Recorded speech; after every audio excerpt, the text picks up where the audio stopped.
أعوذ بالله من الشيطان الرجيم بسم الله الرحمن الرحيم الحمد لله رب العالمين والعاقبة للمتقين ولا عدوان إلا على الظالمين ثم الصلاة والسلام على خير خلقه محمد صلى الله عليه وسلم. قال الله تعالى في محكم تنزيله بعد أعوذ بالله من الشيطان الرجيم إن الذين توفاهم الملائكة ظالمي أنفسهم قالوا فيما كنتم قالوا كنا مستضعفين في الأرض قالوا ألم تكن أرض الله واسعة فتهاجروا فيها فأولئك مأواهم جهنم وساءت مصيرا. kwebaza Allah subhanahu wa ta'ala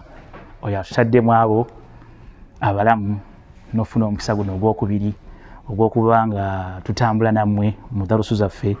zetwatuuma asud hawla rasul oba abaddugavu abali nga batambula n'ennabbi. Nzako okusala nabbi waffe Muhammad sallallahu alaihi wasallam oyo gwe bayogerako ebigambo ebirungi gwe yajja n'ebigambo nga birungi eri gye tuli. Kyobola abaimaamu waffe Imaamu Busiri yabeera nga amwogerako mu mulyango n'agamba bushira lana ma'ashara al-islami inna lana min al-inayati ruknan ghayra munhadimi lamma da'a Allahu da'ina bi ta'atihi bi akrami rusuli kunna akrama al-umami. Bumazima ddala essanyu libeere eriffe awo Allah bwe yabeera nga awa omukisa okubanga obusiraamu bwaffe butambulira ku nabbi asinga ekitiibwa. Lamma da'a Allahu da'ina bi ta'atihi, Allah bwe yasalawo atukoola eri obusiraamu yatukoola n'ennabbi bi akrami rusuli, nabbi ow'ekitiibwa ekyowaggulu kunna akrama al-umami, naffe ne tufuuka ekibiina ekyowaggulu ennyo. Eyo tuyitidde obuyitizi olw'okubalaga obulungi bwa nabbi sallallahu alaihi wasallam ne umma yaffe gye tulimu eno ennungi. Mwana wattu, olwaleero mu topiki yaffe ey'okubiri kwe tugenda otambulira ku kigambo ekigamba qaratul afriqiya qaratul amni lil islam.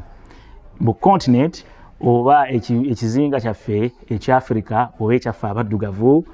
amna lil islam, yani kizinga ekya amni ekyobutebenkevu eri obusiraamu. Nga utegeeza ki?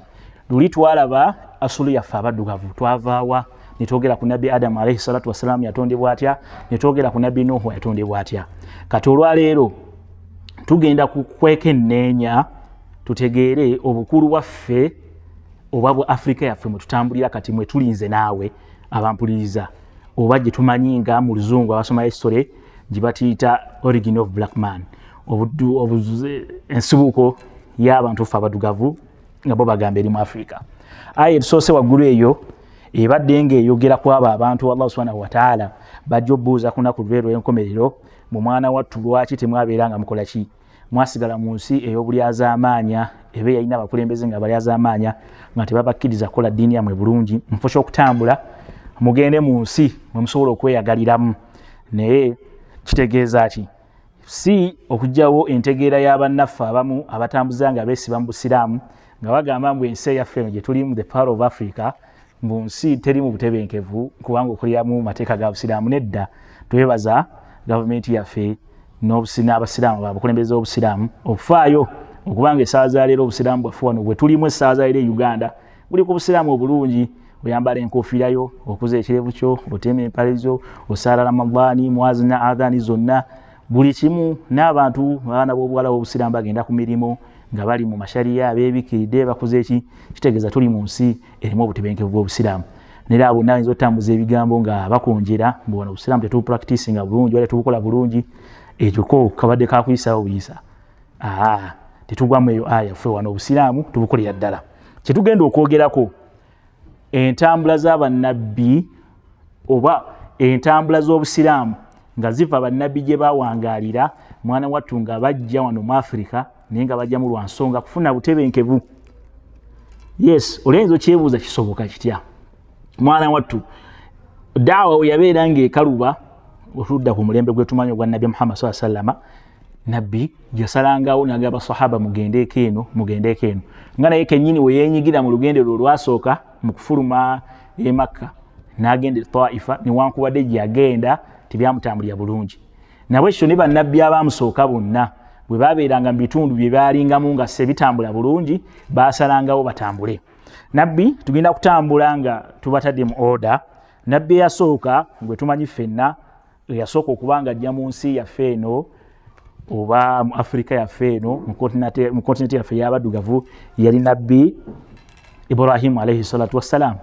Lwaki? Tukimanyi nabbi Ibrahim alayhi salatu wassalam bwe yabeera ng'akola daawa ye abantu be ne tumanyi musi gye yawangaliramu yawangalira Falastini awo oba Palestine we yawangalira we baagaana okubanga bamukkiriza embeera tugimanyi nawe yatuukawo ey'okumenya amasanamu oba mukanyuze mu muliro biki embeera we yakaluba ennyo yasalawo n'afuluma muhajiran n'atambula n'omwana wa muganda we gwe bayita gwe tumanyi nabbiyu Nalut ne babeera nga batambula babiri bagendeko banoonye gye baba bafuna obutebenkevu ng'ewaabwe bakoze eki wagaanye ng'obutebenkevu bubabuze bakabaka babayiga ebyalo byonna bibayiga. Mwana wattu mu kutambula kwe yatambula n'agenda gye yasooka okubeera ng'agenda yagenda e Shaami n'agenda e Yemeni naye mu kugenda eyo gye yabeera nga sinkana maama waffe gwe tumanyi gwe bayita Saara aliko ebigambo bingi nnyo. Allah waituwa omukisa nga tuzze kwogera ku ye tulimwogerako naye mwana wattu mu bigambo ebimu bye nasomye ne neewuunya ali ku bakyala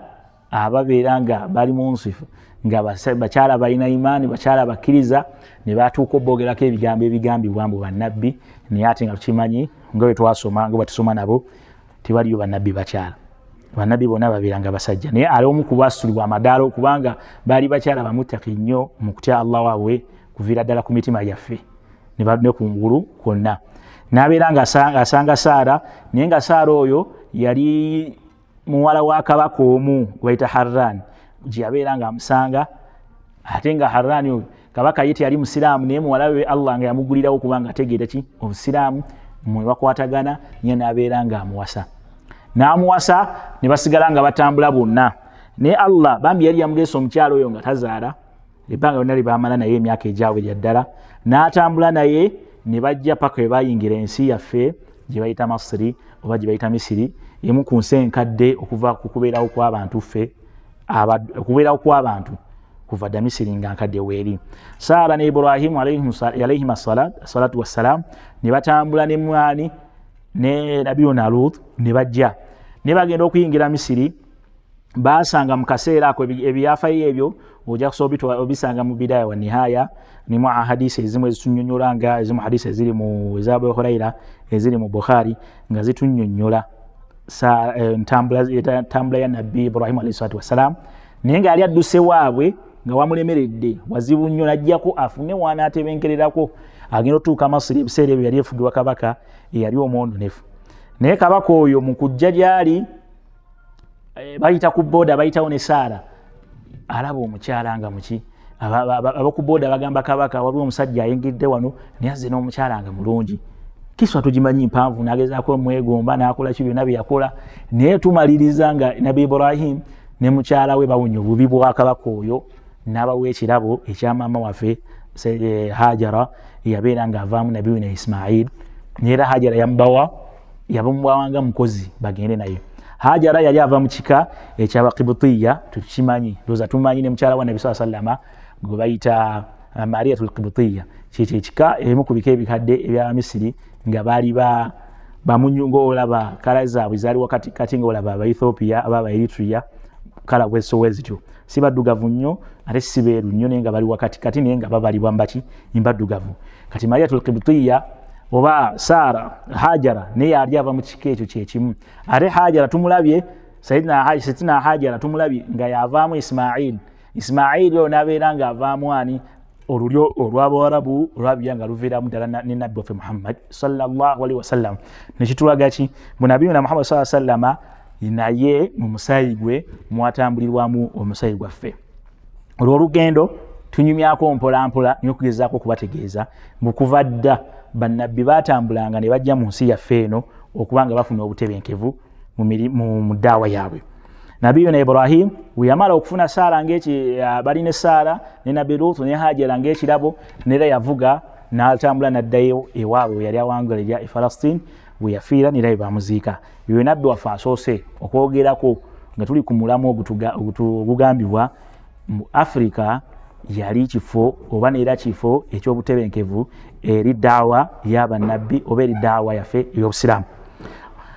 nabbi wokubiri gwe tubeera nga twogera ku nesaara oyo Hajara katumwogereko katono nnyo mugere nga mukamanyi yali mukyala wa kitiibwa. Oluvannyuma nga tumanyi ebyedda bakabaka baalwanagananga yali amira, yali mumbejja ow'ekika ekyo eky'Abakibutuya. Naye mu kulwanagana ba Firawuna nga balwanagana n'amawanga gabaddiridde baamuwamba ne bamutwala n'atwalibwa ng'ekyobuwambe. Kati Ibrahimu, Nabiyuna Ibrahimu oba jjajjaffe Ibrahimu weyajja jjajja w'abakkiriza weyajja kyova olaba kabaka yamuwaayo nga ekirabo kuba yali mukyala wa kitiibwa. Ekyo tugesalewo tubeera tukimanyi paka maaso eyo. Ate yazaala ekika ekivaamu Abawarabu abawangaalira e Makka ne kivaamu n'ekika eky'Abakuraishi bava mu layini eyo eyaffe abaddugavu ku maama waffe Hajara. Nabbi owokubiri eyabeera ng'atambula okufuna obutebenkevu ffenna gwe tumanyi ye Nabiyuna Yusufu alayhi salatu wassalamu. Yusufu tumanyi kissa ye tugimiriddwa emirundi mingi nnyo. Mwana wattu Nabiyuna Yusufu naye oluvannyuma lw'okubanga nga bwe tumanyi suratu Yusufu weetandika ng'atunyumiza ng'ayogera ne taata w'ekirooto kye kyeyabeera ng'alaba. Nabiyuna Yusufu yali yaweebwa ebyenjawulo n'ebyenjawulo byaweebwa ng'ogyeko owa nabbi yali omu ku bannabbi abavunula ebirooto nga taata we yali. Kwa taata we yamunyumiza ekirooto n'alabye emunyenye 11 omwezi n'enjuba nga binvunnamira. Taata we n'amugamba beera ng'okola ki? Ekirooto kito kibuulira abantu kuba yali amaze otegeera amakulu gaakyo. Kati ne Nabiyuna Yusufu Allah yamuwa ekyo ekyengera eky'okubeeramu abasobola okuvunula endooto z'abantu. Ebigambo bingi nnyo amanyi bye boogerako ne tuzze kwogera ku ekyo tuzze kweyigiriza. Enkuwe ezayitirira wakati w'abaganda be ne bamukolera olukwe olw'okubanga bamutta ne bamusuula mu kinnya eky'oluzzi tugamanya amazzi ge basikisaayo ebidomola wansi bwe bamusuula. Kafira oba karavani emu yali etambula n'emulonda yabeera ng'emuleeta e Masiri n'abeera ng'awangaalirayo gye yafuna obutebenkevu n'eddaawa ye n'ebeera ng'etambulira eyo ey'obusiraamu bwe. Kitegeeza kuva dda ng'obusiraamu Afirika bukola kibutambirwamu. Yusufu tumumanyi yakulirayo n'afuna obukulembeze n'afuna obuvunaanyizibwa obw'enjawulo bwe yakola mu bwakabaka bwe yali awangaaliramu naye nga bonna bukola ddi kubanga atambuza busiraamu bwe oba obwannabbi bwe paka n'abeera nga ye nabbi owokubiri Allah gwe yawa omukisa oba gwe yaggulirawo okuba ng'ayingira ensi eno eyaffe eya Afrika. Neera kisa yonna tugimanyi obuwanvu bwakyo kiba tuyisa mu butonde jasi kumanya abantu abo. Nabbi waffe owokusatu gwe tuyinza okwogerako mwabo yabeera ng'ajja n'atuuka mu kara yaffe eno oba n'atuuka mu kontinenti yaffe eno ye Nabiyuna Yaqubu oba taata wa Nabiyuna Yusufu. Tokimanyi Nabiyuna Yusufu yamala okuba ng'atebenkera mu nsi gyatebenkeramu enjala n'egwa mu Banu Israel yani Israel kitegeeza omuddu wa Allah. Yaqubu n'abantu be ne babeera nga bafuna mu mbeera enzibuzibu omusana ekiyana ekijja kuba ensi tuzimanyi eziddiridde awo wonna nsi z'amalungu. Kati sizoni wetuuka nga ya musana omusana nga gubeera gw'amaanyi. Kati ne basalawo batandika okunoonya wali emmere babagamba mugende e Masiri okulembeze wayo bwine emmere ejja kubeera nga mufuna emmere yonna gye mwagala mwe batyo baganda be gye bamusangira nga tukimanyi Kristo n'abategeera ne batamutegeera. Ne ugenda mu maaso amala abagamba mujje ne famire zammwe zonna. Kigambibwa ebiseera ebyo batambula n'abantu 6 okuva gye baali bawangaalira okuyingira Masiri. Naye nga yali abakulidde ye Nabiyuna Yaqubu oba gwe bayita Israel yabeera nga abakulira kuba yali omukulembeze w'ekika kye eky'Abayisirayiri ebiseera ebyo neera yaggulawo okutuumibwa Banu Israel nga baana be bava mu kibika 11 oba 12 nga kuliko ne Binyamin n'abasigadde baganda be. Mwana wattu bw'atyo Nabiyuna Yaqubu n'ajja n'Abayisirayiri kwe kujja kw'Abayisirayiri okusetoolinga mu Afrika nga bajja e Masiri mwe bawangaalira mwe batyo. Naye nga bajja luvannyuma lwaki? Oluvannyuma lw'okubeera ng'ensi gye baawali bawangaaliramu yali ebatabuseeko. Allah n'ayagala abawa obutebenkevu n'abeera nga abasindika ewaffe mu Afrika gye babeera nga basanga obutebenkevu obw'emmere n'obw'okuwangaalira mu bulamu obulungi. Tuweerabya tuli ku mulamu ogugamba Afrika kontinenti y'obutebenkevu eri obusiraamu bwaffe. Twakwogera bannabbi awameka basatu tangire ku Nabbi Ibrahim ate ne Nabbi Ruth in fact naye tuba tumuteekamu kuba yatambula ne Nabbi Ibrahim bannabbi babiri netugattako Nabiyuna Yusuf awameka 4 netugattako Nabiyuna Yaqubu awameka 5 nabeera nga bayingira. Bannabbi abalala betugenda okwogerako mwana wattu betumanye nnyo neera bo tukuze tubategeera ye Nabiyuna Musa ne Nabiyuna Harun. atubaye bannabbi bameka 6 abo bo bazaalibwa ddala muno mu Afrika ne bawangaliramu kyoba abaliko n'ebigambo ebigamba nga Nabiyuna Musa ebigambo ekigambo byali muddugavu inshallah omulundi ogwaguzeeko tujja kwogera ku bannabbi abaddugavu nabo tubategeere be baani Nabiyuna Haruna ne Musa bakola daawa yaabwe nga bakola Firauna naye nga batambulira muno mu Masiri nga kisa tuzikuze nga kwazi tuzimanyi paka Allah we basako obubaka okubanga bazzaayo kuba Nabiyuna Yusuf ne Yakubu be baleeta Abayisirayiri kati emirembe giyitawo gikyuka obwakabaka Abayisirayiri batandika okucunyizibwa baagala kati okuddayo ewaabwe bw'atyo Nabiyuna Musa awo ensinga ebaddugalidde nga tukimanyi neera mu aya tugimanyi tusoma Suratu Namuli etunnyonnyola na Balqis wera yogera n'abakulembeze bwe bamugamba obwakabaka singa bukiri nkyane bukola ki innal muluka idha dakalu qaryatan afsaduha mu mazima dawo singa obwakabaka bubanga bukyuka obukulembeze bukyuka bwono system yonna ebadde ng'etambula abadde bebitibwa n'abafuula abo wansi kati nabwe ekyo obukulembeze bwakyuka mu Misiri Abayisirayiri favors ze balina ne zivaawo batandika okucunyizibwa kati Allah n'ayagala bateekeko nasuru ye kwe kubasindikira Nabiyuna Harun ne Nabiyuna Musa babeere nga babazzaayo ewaabwe gye baali bagenda tusanga tugimanye empanvu naye atugenda mu maaso abo nga twamaliza ababiri tuyingidde bannabbi 6 nabbi we tugenda okwogerako ow'omusanvu ye Nabiyuna Isa alayhi salatu wassalamu Isa alayhi salatu wassalamu ojja kkeera mu kitabo kya Al-Bidaya wa Nihaya ekyogera ku nkula ye Al-Bidaya wa Nihaya tukimanyi kitabo kya Imam Ibn Kathir yali mufassiri ow'amaanyi nnyo ayogera ku lugendo lwa Nabiyuna Isa alayhi salatu wassalamu bwe yabeera nga atambula ne maama we ne Yusuf an-Najjari oba Joseph the Carpenter mumumanyi abasoma Bible babeera nga batambula nani ne maama we olw'okuba mu katundu ke baali bawangayo Bait Maqdis kabaka yaliwo mu Luganda gwe muyita Herode oba mu Luzungu ali Herodo yabeera nga amanya abalaguzi be bamutegeeza omwana ono azaaliddwa agenda kulemesa obwakabaka oyimirira olwaki kuba bw'alina eddiini ndala gye butambulirawo ne Nabbi Isa alayhi salatu wassalamu yali atazze kutambuza Busiraamu kati akasala amagezi gonna omwana oyo akole ki attibwe mu kwagala okuttibwa Allah yuha n'abeera nga ye Allah wagaba obubaka bwe nga wayagadde Sayyidatina Maryam n'abeera alayha salatu wassalamu n'abeera nga amuwa ekirowoozo oba obubaka obw'okubeera ng'asenguka n'atambula mu atyo n'avaayo emyaka gyali Nabiyuna Isa yali akyali emyaka emitoototo n'ajja e Masiri ne bayingira naye mbimu ku bitundu bye batambuliramu babeera nga batuukira mu kitundu kye bayite Bahnasa abali batuuseeyo bamanyiyo yebamu wali Baqii oba wali irimba esinga okubeeza amaanyi ezaziikibwa mu basahaba abangi okusinga esahaba limba eziri wabweru w'e Madiina nga ziri mu basahaba bangi kyekifo kyaffe ekya Bahnasa kisangibwa Masiri ne Nabiyuna Isa ne maama we bwe mwabeera nga batuuka ne bo we bawangalira nga bo abayinza okuba nga bamanyireyo wani mumanyi ekifo kye bayita Masiri al-Qadima nga waliwo kye bayita Hayy al-Maadi Nabbi Isa alayhi salatu wassalam wokebera mu Old Testament oba okebera mu Injiri enkadde ojja kubirabamu ebigambo byebimu ne Imam waffe Ibn Kathir byabeera nga akozesa akuteekawo ng'akunnyonnyola olugendo lwa Isa alayhi salatu wassalam ne maama we Maryamu lwe babeera nga bajja e Masiri naye nga bakiki ekibaleese oluvannyuma lw'okubulwa obutebenkevu mu bwakabaka bwabwe ne bali bawangaalira kwe kusalawo ne bajja ne bawangaaliramu era yamalayo ebbanga eryawulira ddala emyaka okutuusa nerawo yasalawo abiri ng'akola ki ng'addayo atandika okukowola abantu be ku Busiraamu oyo nabbi waffe ow'okumeka ow'omusanvu betwogedde tugambye yasoose Nabiyuna Ibrahim ng'atambula ne Nabiyuna Lut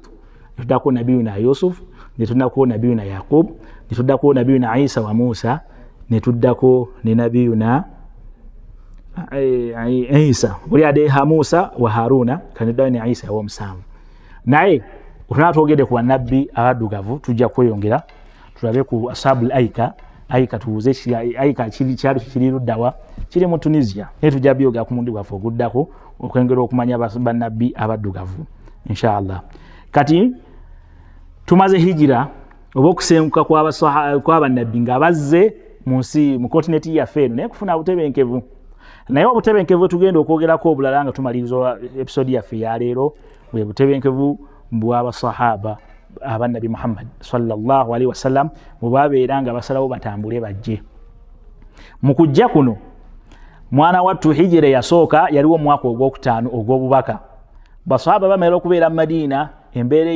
Makka embeera yongera okubakalubirira. Allah subhanahu wa ta'ala n'amugamba Nabi sallallahu alaihi wasallam agamba basahaba abalemereddwa embeera nga bazitoyeddeko ddala batambule bagende e Habasha olwansonga kabaka ali e Habasha musajja si musiraamu ali ku nkola enkadi y'abahlul kitab naye ajja kubaaniriza. Basahaba ne batambula nga bakulembera Jaafar bin Abi Talib. Koli yatambula n'abantu baali 11 bokka be yagenda nabo n'abakyala bana abasajja 11 n'abakyala bana be basookera mwezi ogwa Rajab omwaka ogwokutaano be basooka okutambula ne bava e Makka ne bafuluma ne babeera nga bajja kuki ne babeera nga bajja e Habasha owa Maliku Najashi gwe tumanyi obunnyo kisa tugimanyi ne bawangalirawo. Kati baba bali eyo babagamba Makka eteredde musobola okukomawo baddamu bafuluma baddeyo bagenda otuuka e Makka ate nga kiyitirivu nnyo kibokozikoze ekimbeera ekalubidde ddala ne baddamu ne bafuluma ekibinja nga kinene nnyo ekyalimu abantu 83 abasajja 83 n'abakyala 19 ne baddamu ne bafuluma ne bakomawo e Habasha kisa nga yo tugimanyi. Naye nga kyekibadduseeka obusiraamu nga bukalubye ewaabwe nga bayiganyizibwa ne Allah n'asalawo abawa obutebenkevu n'era bwe yabaweera ddala mufa abaddugavu e Habasha nobeera nga bawangalirawo n'obusiraamu ne butambulawo n'era Allah baliwo omukisa okubanga balambula ensi eyo bajja kumanya bajja laba ebifo byebanaga basahaba bye bawangalira nabikyo obusiraamu bye bwakola mu nsi eyo. Naye byonna nga biva kuki nga tulaga omulamwa ogw'okubeera mu obusiraamu oba ffe abaddugavu tuleme kwenyuma tulina role y'amaanyi gitweyinze mu kuzimba obusiraamu bwaffe wano inshallah mu mbeera yennyini awo nga tumaze okujoogerako eyo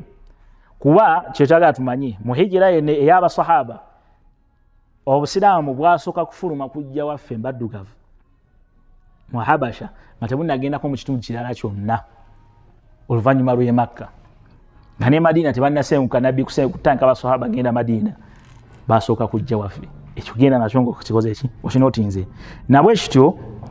twogera mu kutambula nga tusembayo nabbi waffe Muhammad sallallahu alaihi wasallam naye yabeera ng'afuna ku mukisa ogwo Allah fe abaafuna ku mukisa si yafuna fe abaafuna ku mukisa ne tukyazaako nabbi Muhammad sallallahu alaihi wasallam.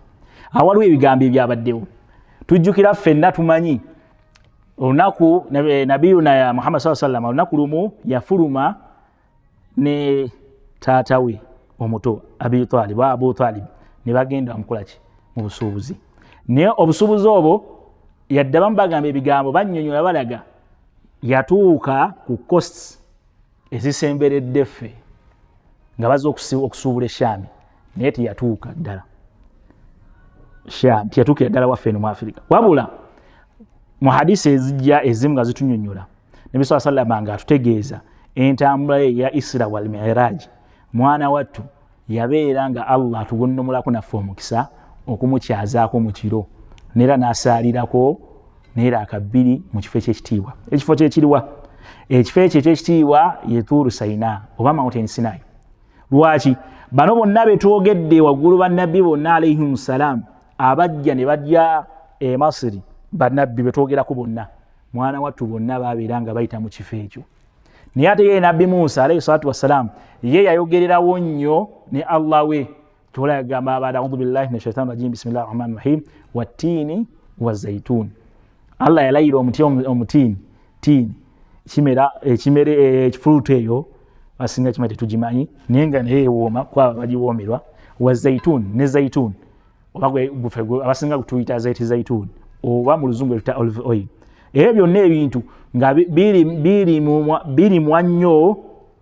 mu kitundu ekyokubiri Allah kyeyogerako mu ssuura eyo wattiini wazaytun wa Tuuri Siniin Mountain Sinai. Ebyo byonna ebimera bibiri bisinga limu awo okugenda Palestine yonna gyebasinga okulima olive oil gatake neno Bawarabu bonna naye ebyo byonna ebyokulya bibiri byasooka okwogerako bisinga kulimu awo mu Tuuri Sinai. Kati bannabbi bonna etwogeddeko waggulu mu ntambula zaabwe nga basala okuva eno mu kizinga kye baalimu Arabian Peninsula oba ewali ensi z'Abarabu nga bajja eno mu Africa bayita mu kkubo eryo lyerimu Turi Saina. Kati Turi Saina eneebeera nga yakitiibwa kuba ku Isra wal Mi'raj kigambibwa Nabi Muhammad sallallahu alaihi wasallam amala okulinnya Buraka yatunuzanga ebigere yatunuzanga amaaso yateeka ebigere yajja ebigere byayo e Makka Nabi sallallahu alaihi wasallam yali awangalya mu nyumba ya Khadija neebeera nga nyumba ya beeyi nnyo okubanga efunye ku bigere bya already ya beeyi erimu nabbi neeyongerako obwebbeeyi neebeera nga stage yaffe yasooka ng'olugendo lwa Isra Mi'raj lugenda kubeerawo. Bakisa bazibanyumiza bulungi nnyo muzimanyi ku Isra Mi'raj mujja kuba mugende ku Hidayah Media Islam Media inshallah mujalabe emisomo egisukka kajuga ku Isra Mi'raj. Ebigere ebyaddako nyebeeranga ebiteeke e Madina esawazaayo wali omuzikiti gwa Nabbi Muhammad sallallahu alaihi wasallam Masjid an-Nabawi awo weyavaawo nebeera ebigere ebyaddako yabiteera kafi Turi Saina nera abuuza Jibril alayhi salam amubuuza wano ndi luddawa amugamba ndi mu kifo oli mu kifo ne muganda wo Musa alayhi salam we yabeeranga ayogereranga ne Allah we ni Nabi Muhammad sallallahu alaihi wasallam nabeeranga avunnamawo envunnama bbiri nasalayo ettaka bbiri niyongerayo mu lugendo okutuuka ku Bait Maqdis netubeeranga twafuna omukisa ogw'amaanyi okubanga tukyaza Nabi Muhammad sallallahu alaihi wasallam bitundu bimeka ebyakyaza Nabbi naye nga tuli ffe abaafuna ku mukisa ogwo ekyo kituteesa ku nkomerero yaffe ey'omusomo gwaffe ogwaliwo gwe tubaddeko nga tukulaga rihilaat oba engendo zaba abalongoofu nga be bannabbi kuba be balongoofu abasingayo kuba abo waggulu nga n'omwo mulimu Nabbi Muhammad sallallahu alaihi wasallam abaatambula ne bajja mu Afrika yaffe naye nga bajja lwaki ajili al-amn okufuna ebutebenkevu olw'okubanga ensi zaabwe zigaanye naffe nkituweesa ekitiibwa tugezaako okulaga rooli yaffe abaddugavu oba ffe abaddugavu tulina mugaso ki mu Busiraamu tetwenyooma naffe tulina ebyamakulu betulina obusiraamu bye tulina eri obusiraamu nsigadde amannya Abdul Wahid Musoke Al-Azhari Ashadhuri Ashafi sanyusa okuba nga ndi nammwe inshallah tusinga n'omundi oguddako nga tweyongera okutegeera obusiraamu bwaffe n'abaddugavu mwana wattu nga twebaza muganda waffe Rajab Sudais Kigozi Sheikh waffe owa kamera yebala omulimu omulungi gwatuusaako nera tubasaba mugende mulayikinga emisomo gyaffe ku Al-Hidayah Islam Media mugende mugirayikinga gyonna ku Facebook ku TikTok ne ku YouTube channel yaffe emisomo ngwe giti negisingawo gyabali mu bonna jingo kubanga tugisanga omulundi oguddako tugenda kwogera ku kigambo kituufu waliyo bannabbi abaddugavu bate baliyo webaje bali bebani webate baliyo tweyongere maaso tugende ne basahaba baffe inshallah abaddugavu. Assalamu alaikum wa rahmatullahi wa barakatuhu.